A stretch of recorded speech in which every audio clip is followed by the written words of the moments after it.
Paz seja convosco, amém? Amém. Muitos enfermos.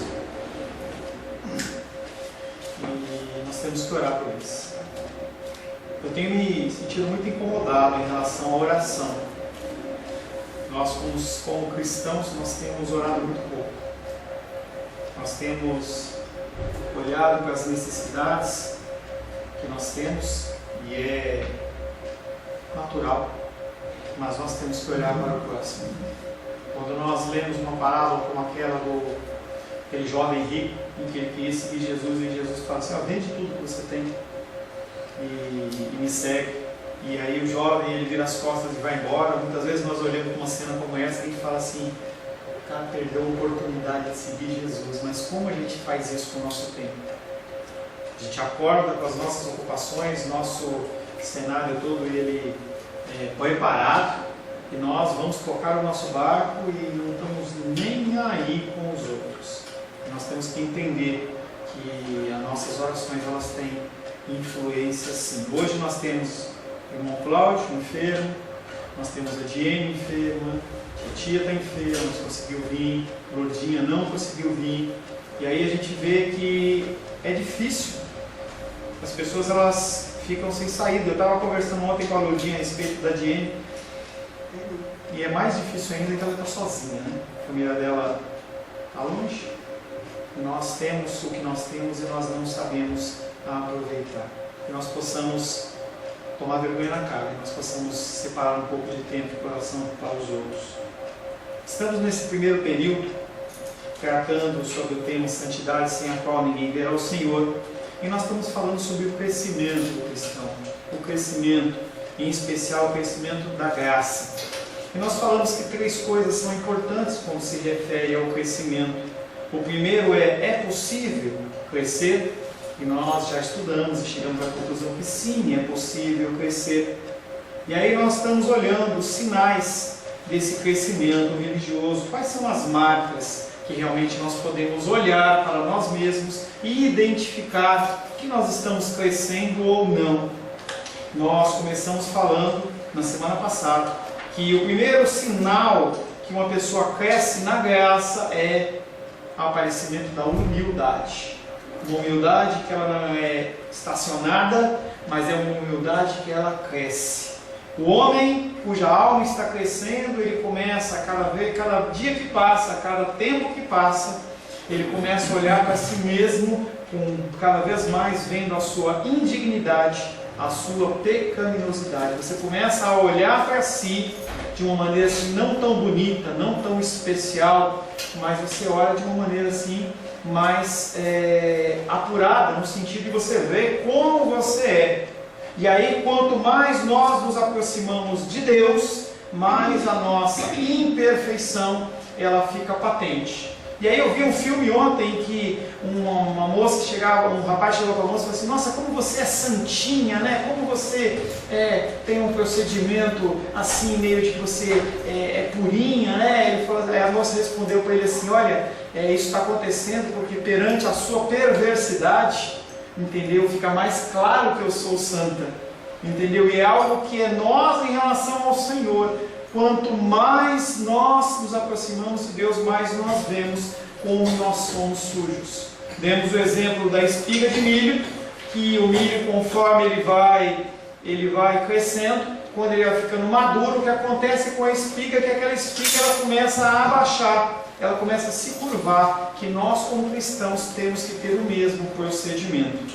Um outro sinal da graça que nós vamos começar a tratar no dia de hoje é o crescimento da fé. A fé e o amor crescentes ao Senhor Jesus Cristo. Nós temos que começar a observar que a nossa fé, ela não é a mesma. O nosso amor a Cristo não é o mesmo. O homem está crescendo a cada ano que passa, e ele encontra mais razões para descansar em Cristo. A fé é algo que você não vê, mas que gera no teu coração paz e tranquilidade. Em outros momentos você ficava desesperado, mas por ter Cristo no coração, você vê que as situações elas são sérias, elas são graves, mas elas têm solução. O homem que está crescendo a cada ano que passa encontra mais razões para descansar em Cristo. regozijando-se cada vez mais no fato que tem um tão grande Salvador. Nós vemos na internet muitas fotos desse tipo. Aparece uma pessoa sendo oprimida por uma outra pessoa, mas atrás tem um leãozão, tem um bichão, entendeu? E aquele bichão, aquele leãozão, nada mais é do que a figura de Cristo. E a pessoa que nos afronta, ela não consegue lidar com essa pessoa, com o ser de Cristo. E conforme nós vamos crescendo em graça, crescendo em fé, nós podemos descansar no Senhor. Nós vemos no nosso Brasil a confusão que está no sentido político, mas a gente sabe que o Senhor está no controle de todas as coisas. Não há dúvida que o crente, ao converter-se, pode ver muita coisa em Cristo. Quando nós nos convertemos, é um momento especial, é algo que vem na nossa vida e nos traz muita alegria. E é como se fosse um grande descortinar de algo novo. E nós conseguimos contemplar a beleza e a majestade de Cristo. A nossa fé se agarra na expiação que é em Cristo. E isso nos dá esperança. Nós começamos a entender que, apesar da nossa pecaminosidade, apesar das nossas ações, nós temos alguém que já morreu por nós. À medida que nós vamos crescendo na graça, também nós vamos percebendo milhares de aspectos na pessoa de Cristo, que a princípio nem ao menos sonhava. Conforme nós vamos conhecendo mais a pessoa de Cristo. Ele deixa de ser alguém que foi recém-conhecido ou alguém estranho, para alguém que tem uma face, alguém que agiu, alguém que curou, alguém que fez uma série de coisas em prol do ser humano. O seu amor, o seu poder, os seus corações, o seu coração, as suas intenções. Nós começamos a conhecer a figura de Cristo, entendendo o que Ele é, e o que Ele é e o que Ele faz. Ele nos traz paz, Ele nos traz tranquilidade. Nós começamos a aprender também dos seus ofícios. Nós sabemos que Ele morreu na cruz do Calvário por mim e por você. Quando nós imaginamos a figura de Cristo no Calvário, Ele está substituindo a minha pessoa e a sua pessoa. Ele é o nosso intercessor. Ele é quem vai perante o Pai e fala assim: olha, fulano não merece ser culpado. Fulano não merece isso porque eu já morri. Ele é o nosso sacerdote. Ele é o nosso advogado. Ele é o nosso médico. Quando a medicina não pode fazer nada, o que nós podemos fazer é nos entregar nas mãos do médico dos médicos. Ele é o nosso pastor e Ele também é o nosso amigo.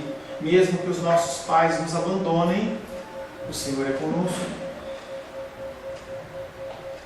Em resumo, tal crente descobre em Cristo que tudo aquilo que a alma dele necessita, embora no começo da sua vida cristã não conhecesse nem a metade de tudo isso, conforme você vai crescendo em Cristo, Ele vai preenchendo o seu coração. No momento inicial você não conhece. Com o passar do tempo, o que acontece é que Deus ele vai preenchendo o vazio do nosso coração. Esse preenchimento ele não acontece de forma automática, simultânea, e ele demora toda uma vida. E conforme nós olhamos para nós mesmos, muitas vezes nós não conseguimos ver esse preenchimento de Cristo no nosso coração. Mas é algo normal, porque nós nos adaptamos e nós nos acostumamos com as situações que nós vivemos. Quando nós vemos uma criança e ela vai convivendo conosco, você fala assim: essa criança está do mesmo tamanho, está do mesmo tamanho. Até que alguém que faz um tempo que não a veja olha e fala assim: nossa, como essa criança cresceu. Esse sentimento, essa percepção, ela é muito mais visível aos olhos dos outros, e é assim que tem de ser, do que aos nossos olhos. Porque a partir do momento em que nós achamos que nós estamos bem, que nós já crescemos e que não há nada a se fazer mais, nós estacionamos. Quantos cristãos estacionam? Eles acham que o crescimento da graça ele é suficiente, porque eu olho para a vida do meu irmão, olho para a vida da minha irmã e eu falo assim: eu estou melhor, então eu posso parar por aqui. Esse tipo de crescimento, ele não é o crescimento que vem da parte de Deus, é muito mais um crescimento do orgulho divino, do orgulho humano, do que realmente uma ação divina. Uma outra marca do crescimento da graça em nós é o crescimento da santidade de vida e conversação. A pessoa ela tem que começar a mudar o seu comportamento. Quando uma pessoa ela começa a crescer em graça, ela muda seu jeito de agir. O arrependimento que o Senhor traz através do Espírito Santo para a nossa vida nos constrange. Nós mudamos a nossa forma de agir, a nossa forma de nos relacionarmos com as pessoas, e nós mudamos o nosso falar. Coisas que você falava, você deixa de falar porque você se sente incomodado. O homem cuja alma está em crescimento adquire um maior domínio sobre a carne, sobre os nossos desejos, sobre as nossas vontades. Você quer fazer, mas você sabe que está errado e você não faz. O desejo ele permanece em nós, mas nós conseguimos combatê-lo. Nós conseguimos lutar também contra o mundo. O mundo vive nos trazendo novidades, nos trazendo ideias, soluções, vertentes, ideias para você seguir, para você não seguir. E isso você consegue combater através desse crescimento da carne. E também as tentações que o diabo nos traz. O diabo ele veio para nos destruir. O objetivo dele é realmente fazer com que nós cada vez mais nos afastemos de Deus. E esta presença de Deus, esse crescimento da graça, nos dá capacitação de nós lutarmos contra as astutas ciladas do diabo.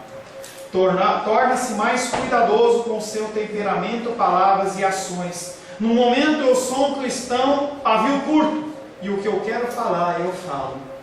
O que eu penso eu digo.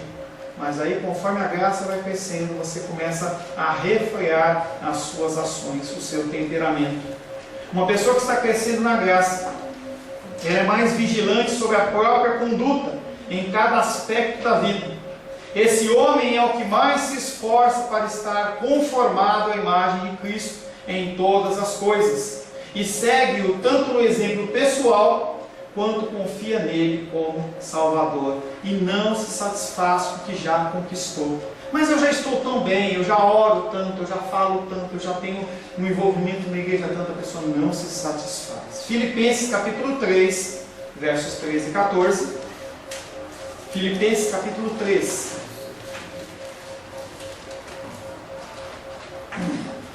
Versos 13 e 14.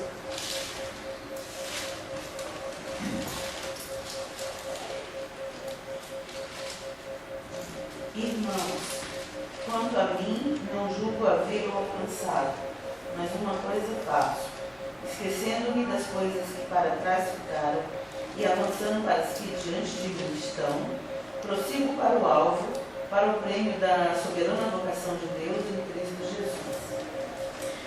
Apóstolo Paulo, escrevendo para a igreja de Filipos, e ele manda a mensagem dizendo: irmãos, quanto a mim, eu não julgo havê-lo alcançado. Alcançado o quê?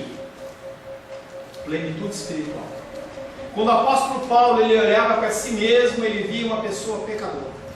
Quando ele olhava para si mesmo, ele via ainda como ele agia de uma maneira humana e carnal. E ele fala: irmãos, quanto a mim não julgo havê-lo alcançado, mas uma coisa faço, esquecendo-me das coisas que ficaram para trás, eu esqueci o que eu já cresci, eu esqueci por onde eu já andei, eu esqueci o meu grau de santidade, o meu grau de conhecimento, e eu deixo tudo para trás, com um objetivo: prosseguir para um alvo. Ele olha para o alvo, que é Jesus Cristo. Prossigo para o alvo, para o prêmio da soberana vocação de Deus em Cristo Jesus. Apóstolo Paulo não está satisfeito com a sua condição espiritual. Ele diz: continua caminhando, continua marchando. Se eu já li a Bíblia 10 vezes, vou ler 20. Se eu oro 2 horas por dia, eu vou ler 3 horas. Se eu me preocupo com irmãos, eu vou me preocupar mais. Uma coisa que tem me incomodado bastante: visita enfermos. Não aos nossos enfermos, a enfermos. Você já pensou em algum momento do seu dia, ou em algum momento dentro da sua disponibilidade, em você ir visitar algum enfermo? Alguém que você não conheça? Em você fazer talvez um curso de capelania, um curso que é apenas um sábado, em que você investe 8 horas do seu tempo, e você tem a disponibilidade de você ir para um hospital e visitar um enfermo? Ou visitar, ir numa cadeia e visitar um encarcerado? Ou ir num asilo, que você não precisa de uma carteirinha de capelania e visitar um idoso? São coisas que não passam na nossa mente e não fazem parte do nosso currículo semanal.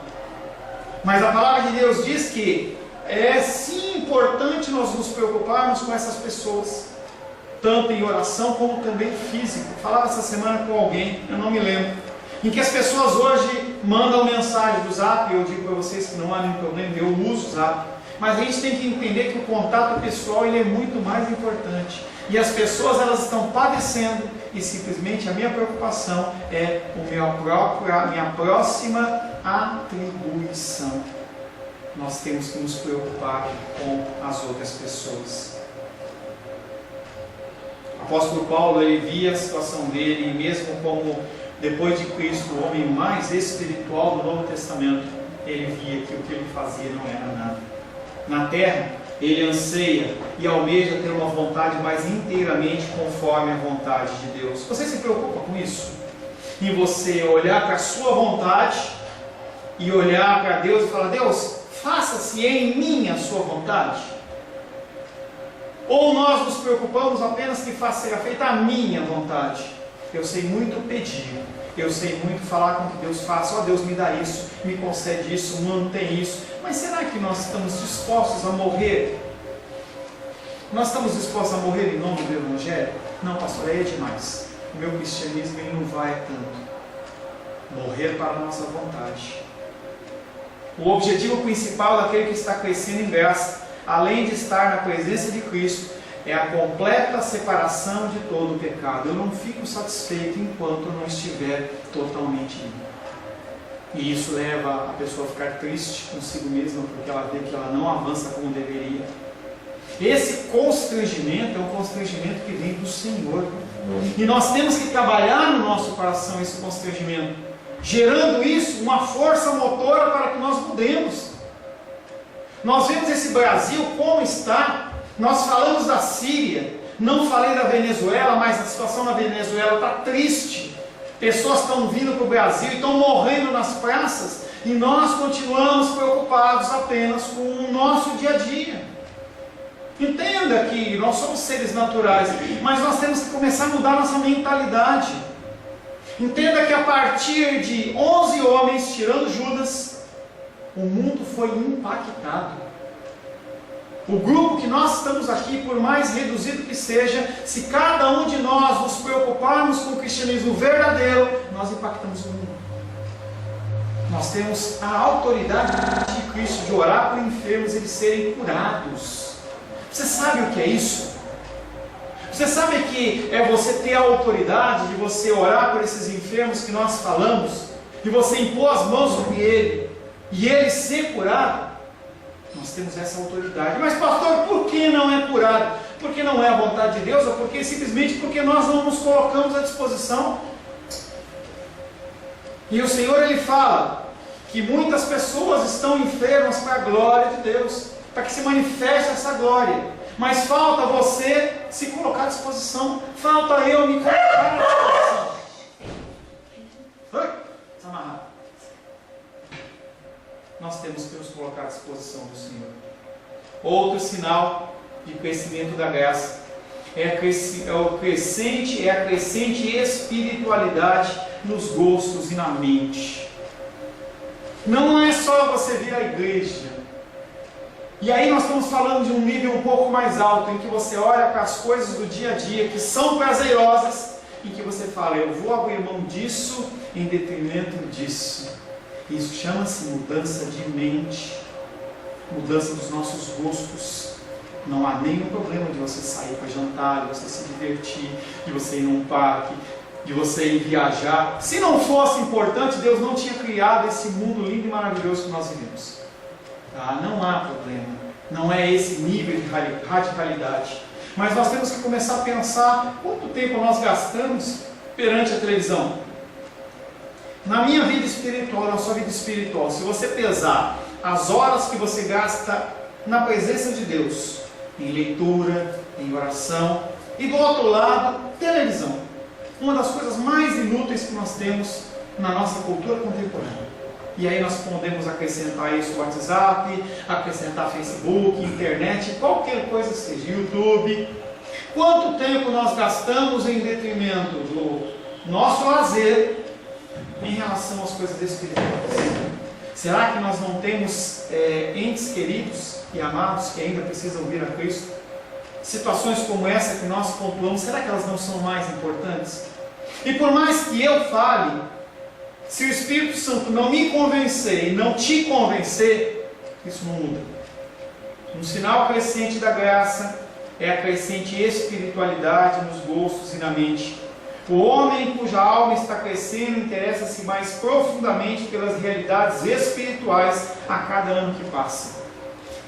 Se você parar e começar a olhar a vida dos homens de Deus, mulheres de Deus do passado, não vai muito longe não. Trabalha do século XVIII até o século XX. Começa a procurar homens e mulheres de Deus e vão ver quantas horas as pessoas oravam. Quanto tempo essa pessoa orava. E aí você observa que essas pessoas, elas oravam não uma, não duas, mas 3, 4, 5, 6, 7, 8 horas por dia. Pastor, devia ser pastor. Não era. Eram pessoas que tinham trabalho, que tinham atribuições. Não tinha família, era solteiro. Então fica mais fácil. Não eram solteiros. E as pessoas tinham filhos e tinham muitos filhos. 5, 6, 7, 8, 9, 10 filhos. E mesmo assim a pessoa entendia que era importante a oração. Mas pastor, um homem que separava 7, 8 horas de oração diárias, a esposa dele devia ser mal amada. Ela devia querer pular cerca. Ou os filhos deviam ser traumatizados de tal maneira porque não tinha o pai presente em casa. Engano seu. Advogados, médicos, engenheiros, servos do Senhor, todos presentes na casa de Deus. Porque a base da nossa espiritualidade chama-se relacionamento com Deus. É algo que eu preciso mudar e eu creio que você também precisa mudar. Em que nós entendemos que é mais importante eu ter 1 hora ou 2 horas de lazer com minha esposa, com meu filho, na frente da televisão, qualquer outra coisa, do que ter 1 hora de oração, 1 hora de relacionamento com Deus.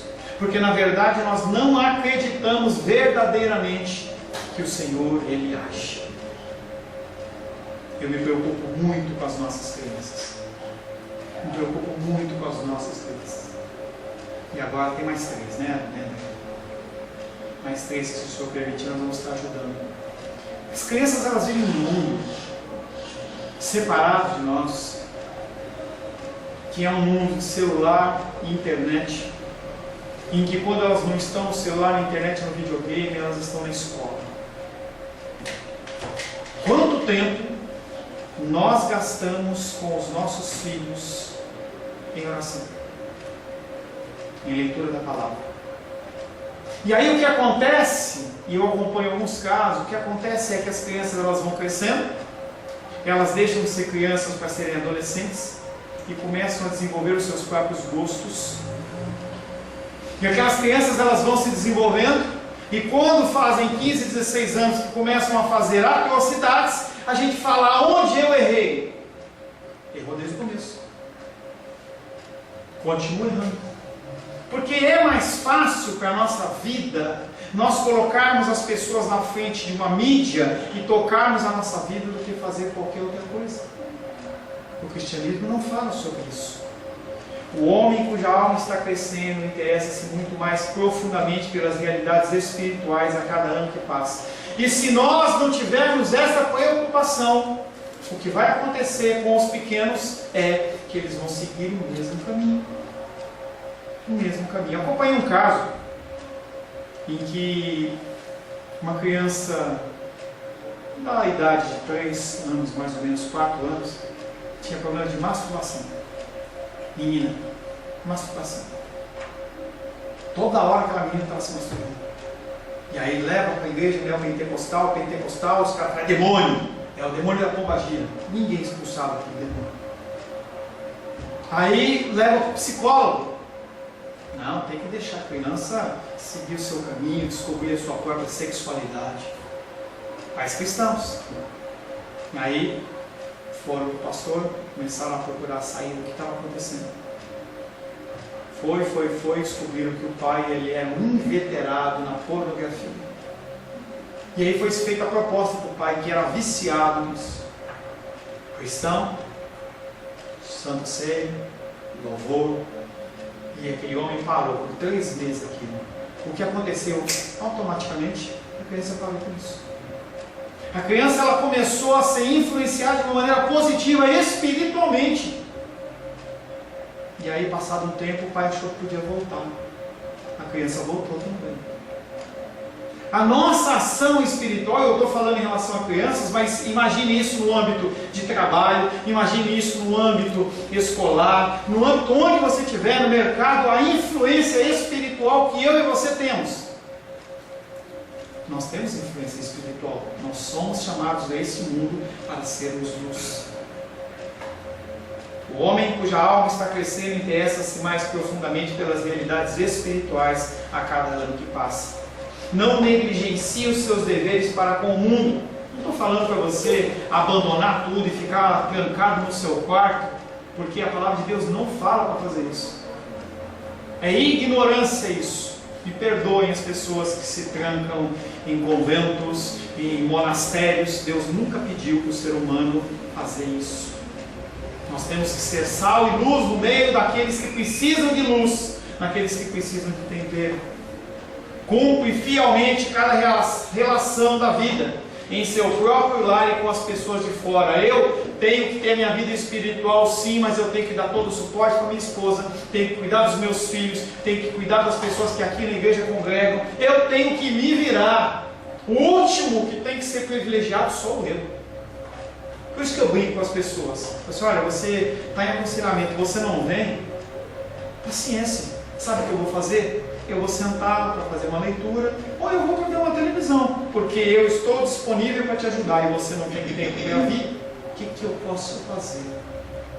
O trabalho pastoral, ele não é um trabalho em que eu trabalho das 8 às 18, apesar que o meu tempo de trabalho, quem me conhece e vê as mensagens, eu acordo 5h30 e vou dormir todo dia meia-noite. Não fico das 5h30 à meia-noite pensando em você, não sou hipócrita, tá? Tem as minhas atividades, tem uma série de coisas que eu faço, mas eu tenho que estar à disposição de você, à disposição da minha família, não à disposição de mim. Eu sou o último. É algo que eu falo para as pessoas. Dentro do nossa gramática, a gente aprende que é eu, tu, ele. E a gramática hebraica diz é ele primeiro, depois o outro e depois eu sou por último. E nós vivemos numa cultura ocidental que é primeiro eu. O homem que está crescendo na graça cumpre fielmente cada relação da vida em o seu próprio lar com as pessoas de fora. Shirley me liga e fala, pastor, eu estou precisando de uma oração aqui, de uma visita, aconteceu. Me desculpe, irmã, agora não dá. Não tem isso. Não existe isso. Nós temos que estar dispostos a ajudar as pessoas. Caminhos, modas, diversões, recreações do mundo ocupam um lugar cada vez menor no seu coração. É porque o pastor mandou? Não. É algo natural. É algo natural. Se você me conhecesse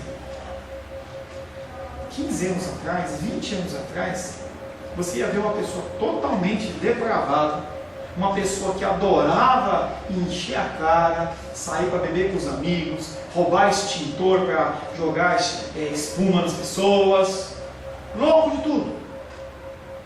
O que acontece é que conforme você vai crescendo no cristianismo, essas coisas parece que elas vão perdendo valor. Chocolate é delicioso, é uma delícia comer chocolate. Mas conforme você vai crescendo, você entende que a sua dieta não pode ser composta apenas de chocolate. Se o netinho do André, que está aí, está lá, né? Que está lá, se puder, dá para ele nuggets, batata frita, hambúrguer e Coca-Cola e está ótimo, é ótimo, é ótimo. O que acontece é que nós vamos crescendo e nós vamos começando a observar que a nossa dieta ela tem que ser mudada em prol do nosso próprio benefício, da nossa própria saúde. A saúde espiritual é a mesma coisa. Nós temos que ter tempo para as coisas de lazer, ninguém aguenta, mas a nossa vida não pode ser uma vida pautada apenas nisso. As coisas, a moda, legal, se andar bem vestido, mas não é o foco. Não é mais aquela, eu preciso ter isso. Você vê aqueles no final do ano, quando vai lançar o iPhone novo, o que acontece? As pessoas desesperadas, 2, 3 dias antes, acampados na frente da loja, porque eu tenho que ter o iPhone primeiro. Uma pessoa dessa não é cristã, ela não tem o tino de que as coisas espirituais são mais importantes do que o próprio celular. Que se você pegar um celular como esse que custa R$1.000, ou pegar um celular que custa R$100, ele vai fazer a mesma coisa, que é ligar. Como é que a gente vivia 10 anos atrás? 15 anos atrás, sem celular? Não, mas se a pessoa não tiver pelo menos um, ela está morta. São coisas que a sociedade nos impinge, nos força a ser. E nós temos que começar a mudar nossa mente. Ande bem vestido, ande antenado com as coisas, mas não tenha como único foco isso. Não é o mais importante. Não é o mais importante. A pessoa que está crescendo em graça não chega a condenar essas coisas. E é o outro lado. Porque não adianta você querer se abster disso e começar a contar o dedo. Olha, eu não estou preocupado com isso, mas eu estou vendo aí de bem, olha, como uma mulher é orgulhosa, como é vaidosa. Não. Entenda que se o Senhor ele abrir os teus olhos em relação a determinado assunto, Ele abriu os seus olhos e não os olhos dos outros. Quando nós viemos à igreja e uma pessoa não quer vir à igreja, nós temos que falar com ela assim, mas não acusá-la. Porque se você entendeu que você tem que vir para a igreja em vez de ficar deitado na sua cama, que é muito mais gostoso, do que você vir para a igreja, o que acontece é que o Senhor ele trouxe isso ao teu coração. Se você realmente começar a ficar incomodado e começar a orar pela Síria, não foi porque eu falei, é porque o Senhor começou a te constranger. Em que você vai começar a olhar para as notícias e as coisas, e o teu olho clínico vai bater o olho naquilo e falar assim, caramba, eu posso fazer algo. Eu não posso mandar recursos para lá, eu não posso ir lá, mas eu posso orar. As coisas começam a ficar, você começa a ficar mais sensível às coisas espirituais. Ele não chega a condenar essas coisas como diretamente pecaminosas, e nem afirma que aqueles que se ocupam delas estão indo para o inferno, e é o que muita igreja faz. A irmã está usando maquiagem, vai para o inferno. A pessoa não está preocupada com ela está preocupada com a outra, ou de alguém vê-la com a outra. Que ignorância! Que ignorância! Que a gente possa se preocupar muito mais com o nosso crescimento para poder impactar os outros do que realmente apontar o dedo para as pessoas. Então somente as pessoas que estão crescendo na graça sentem que elas exercem uma atração cada vez mais fraca Então somente sente que elas, as coisas do mundo, exercem uma atração cada vez mais fraca sobre seus afetos. E gradualmente elas parecem menores e sem sentido aos seus olhos. Companheiros espirituais, ocupações espirituais, diálogos de natureza espiritual são as coisas que parecem ir adquirindo um valor sempre crescente para ele. Depois que eu entrei no cristianismo, eu fiquei tão chato em relação a isso. Eu gosto de falar de carro, vamos falar de carro, vamos falar disso, falar daquilo. Mas quando a gente começa a conversar de coisas do Senhor, a gente se perde no tempo. Tem pessoas que vão lá para sentar e se deixar, vai embora, nem chega. Começa a conversar, emenda uma coisa na outra, você começa a perceber assuntos que não tem nada a ver com o cristianismo, você faz ligação e você começa a caminhar e fala, caramba, tem tudo a ver. E é gostoso. Porque o Espírito Santo testifica no seu coração e você emenda uma coisa na outra, Mas tem lugares que você vai, senta e fala assim, que coisa chata, é mesmo? Futebol, não tenho nada contra, hein? Não me chama mais atenção. Eu vejo a postagem das pessoas lá em todas as mídias sociais, o Flamengão ganhou, o Coringão. Eu fico olhando aquilo e falo, nem a seleção brasileira me atrai mais, nem Copa do Mundo. Já foi aficionado. Ayrton Senna, quem lembra disso? Ayrton Senna corria a qualquer hora do dia, o Brasil parava. As pessoas acordavam de madrugada para ver o grande prêmio do Japão. Eu lembro que naquela época eu trabalhava na Philips, as pessoas chegavam assim, com o olho pequenininho, Copa da Coreia, no Japão, teve lá do outro lado, jogos de madrugada, as pessoas com sono, Eu olho para isso e falo, que doideira. Vai perdendo sentido, vai perdendo valor, porque você começa a dar valor a outras coisas. Imagina se cada um de nós que está aqui nesta manhã pudesse ser impactado pelo Senhor dessa maneira, e a gente começasse a olhar para as coisas de uma outra ótica. Uma outra ótica.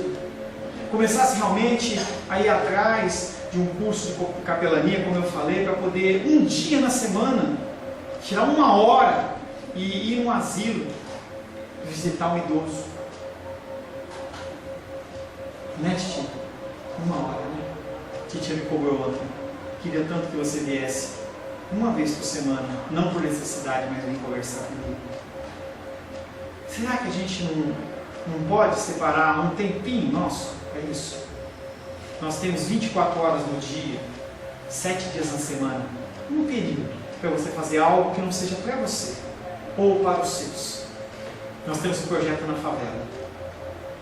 Um dia, horas, 3 horas, 4 horas. Não posso 4 horas. 3 horas, 2, 1 hora. Semana que vem vai ter o Corandel.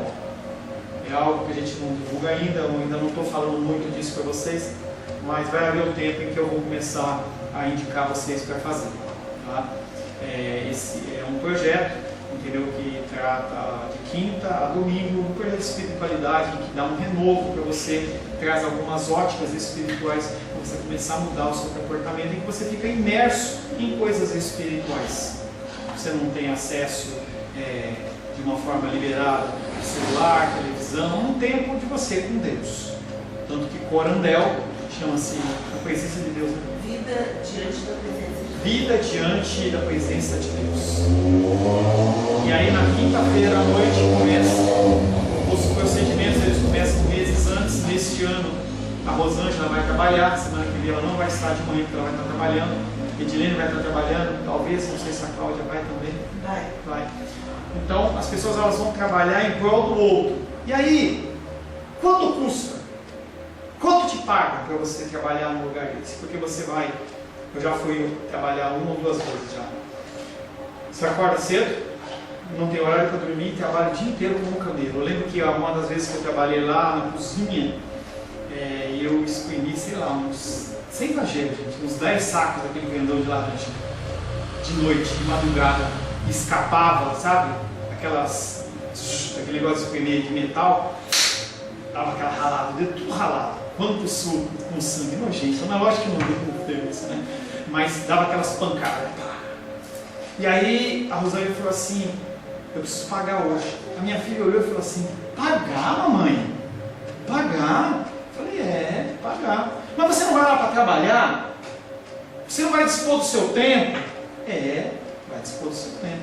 Mas entenda que, primeiro, é um privilégio nós trabalharmos em prol do outro.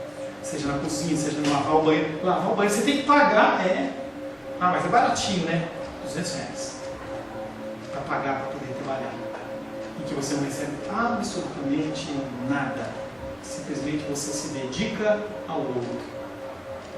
Será que não está na hora de a gente começar a pensar nessas coisas?